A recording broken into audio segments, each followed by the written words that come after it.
Society के रूप में भी एक काम कर सके, अल्पकालिक और दीर्घकालिक ऋण देने का ये काम करे, कस्टमर हायरिंग सेंटर के रूप में ये काम कर सके, कॉमन सेवा केंद्र के रूप में काम कर सके, उचित मूल्य की दुकान जिसको आप फेयर प्राइस शॉप या डिपो भी कहते हैं आम भाषा में, सामुदायिक सिंचाई, ऐसे अन्य 25 क्षेत्रों की व्यावसायिक अवसर भी इन सबको इसके माध्यम से देने का काम किया जाएगा। आज अगर मैं देश की स्थिति आपके रखूं तो लगभग 98,995 पैक्स देश में है, जिसके 13 करोड़ फार्मर सदस्य हैं। लेकिन इसमें से जो फाइनेंशियली वाइबल या प्रॉफिटेबल वो 63,000 से ज़्यादा उस दिशा में है। अब ऐसे ही डेयरी कोऑपरेटिव सोसाइटीज़ भी 1,99,182 डेयरी कोऑपरेटिव हैं, जिसके लगभग 1.5 करोड़ सदस्य हैं। 25,297 मछली पालन वाले हमारे कोऑपरेटिव्स हैं, जिसके 38 लाख सदस्य हैं।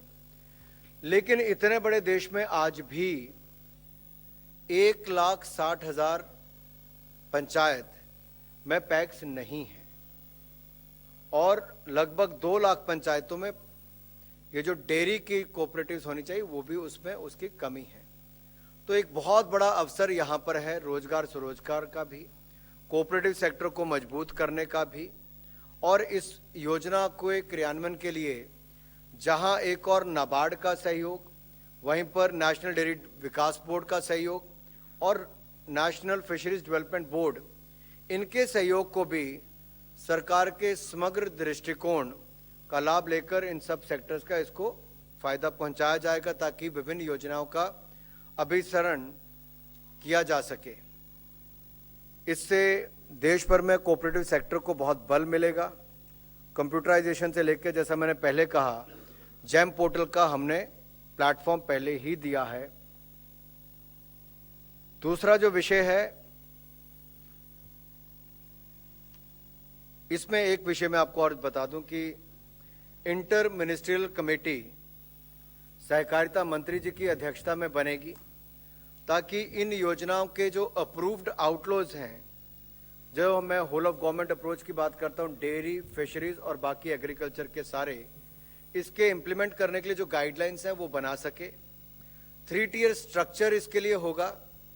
एक तो नेशनल लेवल कोऑर्डिनेशन कमेटी, दूसरा राज्य में चीफ सेक्रेटरी के स्तर पर स्टेट कोऑपरेटिव डेवलपमेंट कमेटी बनेगी, और जिला स्तर पर डिप्टी कमिश्नर की अध्यक्षता में, कलेक्टर की अध्यक्षता में डिस्ट्रिक्ट कोऑपरेटिव डेवलपमेंट कमेटी का गठन किया जाएगा।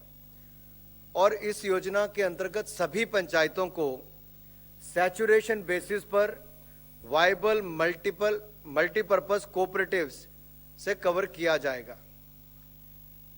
किसानों के जो उत्पाद हैं, उन उत्पादों के लिए फॉरवर्ड और बैकवर्ड लिंकेजेस उपलब्ध करवाई जाएंगी।